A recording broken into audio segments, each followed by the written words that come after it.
آ جاتی ہے۔ حل کی بات پہلے بھی بتا چکا، حل اس کا سب سے بہترین یہی ہے، محبت سب سے بہترین حل ہے ہر مسئلے کا۔ اس کے بعد ہے مثبت سوچ۔ مثبت سوچ کا مطلب کیا ہے؟ منفی سوچ آئے گی اسے روک نہیں سکتے، روکنے کی ضرورت بھی نہیں ہے، اسے روکنے کی کوشش کریں گے خرابی ہوگی۔ پر آپ کے دماغ میں اللہ تعالیٰ نے اتنی صلاحیت دی ہے کہ ایک ہی ٹائم پہ مختلف سوچوں میں مبتلا ہو سکتا ہے۔ جو منفی سوچ چل رہی ہے اسے چلنے دیں، بالکل ایسے ہی جیسے آپ موٹر وے پہ ڈرائیو کر رہے ہیں یا روڈ پہ ڈرائیو کر رہے ہیں تو آپ کی توجہ کہاں ہوتی ہے؟ آگے والی گاڑی، اور آپ نے لیفٹ رائٹ جانا ہے تو انڈیکیٹر دیکھتے ہوئے آپ لیفٹ رائٹ والی گاڑی دیکھیں گے۔ پر سڑک کے اوپر تو ہزاروں گاڑی موجود ہیں، ساری گاڑیاں دیکھیں گے تو کیا نتیجہ نکلے گا؟ ایکسیڈنٹ ہو جائے گا۔ تو آپ کیا کرتے ہیں؟ صرف آپ کی توجہ تھی آگے پیچھے۔ تو سملرلی آپ بالکل اسی طرح سے آپ کے دماغ میں آنے والے خیالات میں اس خیال کو توجہ دیجئے جو اس وقت آپ کے لیے کارآمد ہے، اور اسی خیال کو توجہ دیتے ہوئے آگے بڑھیں۔ باقی خیالات رکیں گے نہیں، لیکن جب آپ کی توجہ اس پر ہوگی تو آہستہ آہستہ یہ یہاں سے غائب ہونا شروع ہو جائے گا۔ پھر زندگی میں کیا ہے یہ دیکھنا ضروری ہے، کیا نہیں ہے وہ دیکھنا ضروری، پر ہم دیکھتے کیا ہیں؟ جو نہیں ہے وہی دیکھا جاتا ہے۔ پھر خود پہ قابو پانا ایک بہت بڑا مسئلہ ہے۔ ہر چیز میں جو سب سے بڑا مسئلہ ہے نا، خود پہ قابو ہے۔ اگر انسان اپنے نفس پہ قابو پا لے تو ویسی ولی اللہ والے لیول پر جانے کی اس کے پاس چانس بن جاتا ہے کہ وہ جا پائے وہاں پر اپنے نفس کو قابو پانے سے۔ یہ ایک تجربہ دکھاتا ہوں میں آپ کو، آپ مزے آئیں گے، آپ انجوائے کریں گے اس ویڈیو کو۔ اس میں انہوں نے دکھایا ہے کہ انہوں نے ایک تجربہ کیا۔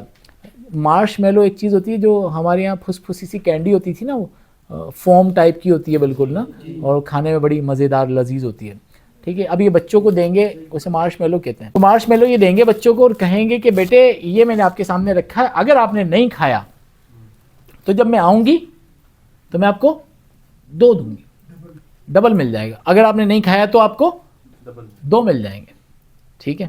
تو اسی بات کو مد نظر رکھتے ہوئے انہوں نے ایکسپیریمنٹ کیا۔ اب بچے ہیں اور وہ بچے خود کو کیسے روک پا رہے ہیں، یہ ذرا مزیدار سین ہے، اسے آپ نے دیکھنا ہے۔ تو انہوں نے کیا کیا، اس ایکسپیریمنٹ کے بعد ان لوگوں کو لمبے عرصے تک دیکھا، اور یہ بچے جو خود پہ قابو پا سک رہے تھے یہ سکسیسفل تھے، انہوں نے ہر چیز بہترین طریقے سے کی زندگی میں۔ تو خود پہ قابو جو ہے نا، دیکھیں رمضان آ رہا ہے، رمضان آپ کو یہی سکھانے کے لیے بنایا گیا ہے کہ آپ خود پہ قابو کی پریکٹس کر لو بھائی پورے 30 دن کی پریکٹس کے بعد تو آپ کے سارے معاملات بہترین طریقے سے ہو جاتے ہیں، ہر چیز جو ہے نا ویل سیٹل ہو سکتی ہے۔ لیکن ایسا ہم کر نہیں پاتے، ہم انسانوں کی سب سے بڑی یہ پرابلم ہے۔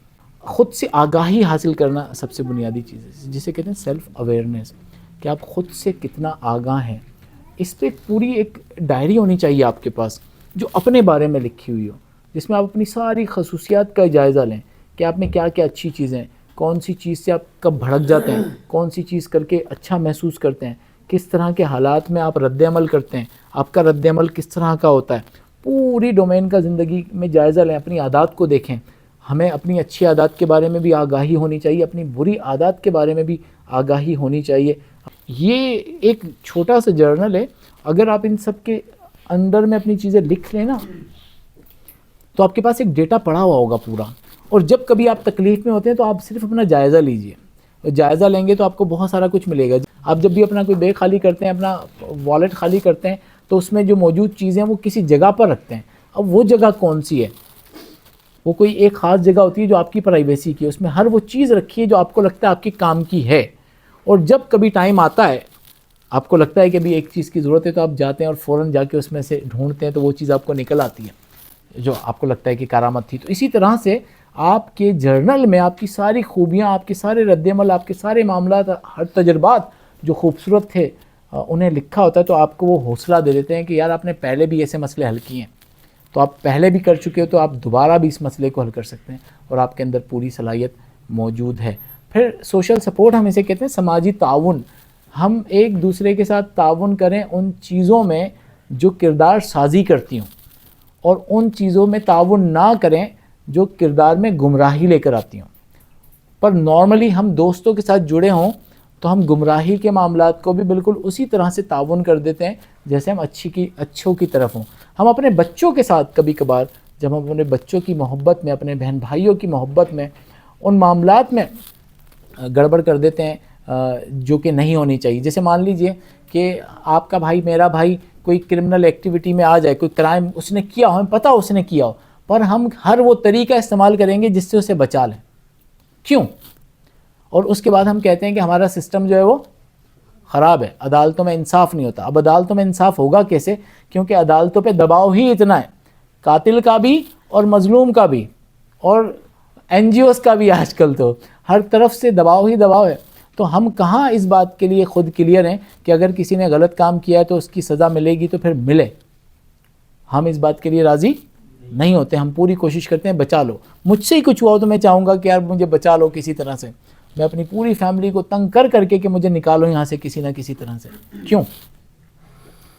یہ تربیت ہونی چاہیے. سماجی تعاون میں تربیت صرف اس بات کی ہونی چاہیے کہ جو صحیح کردار کے حساب سے وہ صحیح, کیونکہ سماج کا ایک معیار برقرار رکھنے کے لیے ضروری ہے, توازن برقرار رکھنے کے لیے ضروری ہے کہ ہر چیز کا ایک معیار ہو اور اس معیار کے مطابق چیزیں کی جا رہی ہوں. میں یہ نہ دیکھوں کہ دوسرا بے ایمانی کرتا ہے, میں سب سے پہلے یہ دیکھوں کہ جو میں کر رہا ہوں اس میں بے ایمانی کا عمل میں نے کتنا روکا ہوا ہے. پہلے میں اپنے رول پر روک لوں, اور جب میں روک لوں گا اور آپ میں سے ہر شخص میں کر کے روکے گا تو خرابی کا امکان رہ کہاں جائے گا؟ خرابی کا امکان تو خود بخود ہی ختم ہو جاتا ہے. لیکن ہم سب گروپ بن جاتے ہیں, جو میرا گروپ ہے وہ پورا بچائے گا مجھے, جو اس کا گروپ ہے پورا بچائے گا اس کو, اور اسی میں پھر سب مل کے جھوٹ بولتے ہیں, سب مل کے جھوٹ بول کے سارے سسٹم کو خراب کرتے ہیں, اور آخر میں کہتے ہیں کہ پاکستان کی سوسائٹی ہی کرپٹ ہے, اور اس میں ہم سب کا برابر کا حصہ ڈلا ہوا ہوتا ہے. ہنسی مذاق کے نارملی ہنسی مذاق کا مطلب ہوتا ہے کہ آپ ایسے ہنسیں کہ جس میں دوسرا بھی خوش ہو آپ کے ساتھ.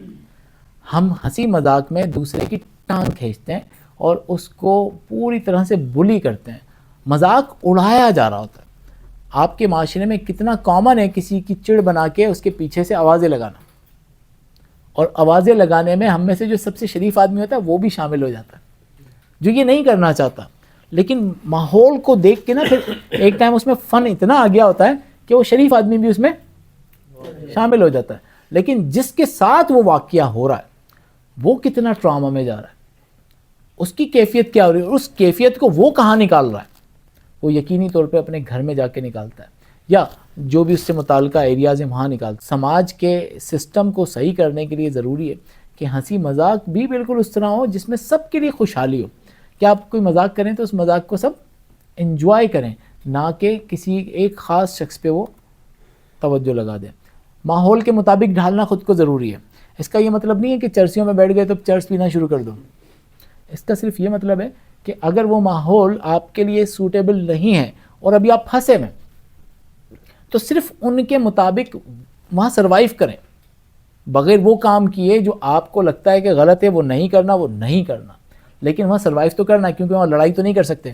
آپ وہاں بیٹھ کے اگر یہ کہیں گے آپ لوگ غلط کام کریں, آپ لوگ ایسے کریں, آپ لوگ ویسے کریں. اب جیسے نماز ہی پڑھنی پڑ جائے تو بعض اوقات آپ ایسی سچویشن میں ہوتے ہیں کہ کسی ایسی مسجد میں نماز پڑھنا پڑ رہی ہے جو آپ کے حساب سے ایسے فرقے کی ہے جسے آپ صحیح نہیں سمجھتے, پر اگر آپ کی نماز ادائیگی کا وقت آ گیا ہے اور آپ اپنے مائنڈ کو اس بات پہ کھلا رکھیں کہ اگر کوئی بھی نماز ادا ہو رہی ہے کسی بھی طرح ہو رہی ہے اور میں ان کے ساتھ نہیں بھی کر سکتا تو میں اپنی سائڈ میں کر سکتا ہوں, پر میں جاؤں تو صحیح نا. خود کو اس کے مطابق ڈھالنے کی کوشش کر لینے میں کوئی برائی, پر میں یہ نہیں کہہ رہا کہ آپ اس بلیف کو اختیار کریں جو ان کا ہے, پر حالات کے مطابق سازگار کر لینے میں کوئی برائی نہیں. کبھی کبھار آپ کی مسجد میں کوئی ایسا شخص آ جاتا ہے جو کسی اور اس سے تعلق رکھتا ہے, کسی اور طرح سے نماز ادا کر رہا ہے, اور اب آپ اس پہ کھڑے ہو جائیں کہ یہ ہمارے پاس کیسے آ گیا. تو بعض اوقات چیزوں کو الاؤ کرنا چاہیے اور اس کے مطابق ہی چلنا چاہیے, وہ سب سے بہترین ہے. ایکسرسائز, ہیلدی کھانا پینا, صحیح نیند. صحیح نیند کی تعریف یہ ہے کہ 6 سے 8 گھنٹے کی ضرورت ہے. اس سے زیادہ تب اچھی ہے کہ اچھے خواب آتے ہیں آپ کو. اگر بہت اچھے خواب آتے ہیں تو چلو بھائی اس سے زیادہ بھی لے لو.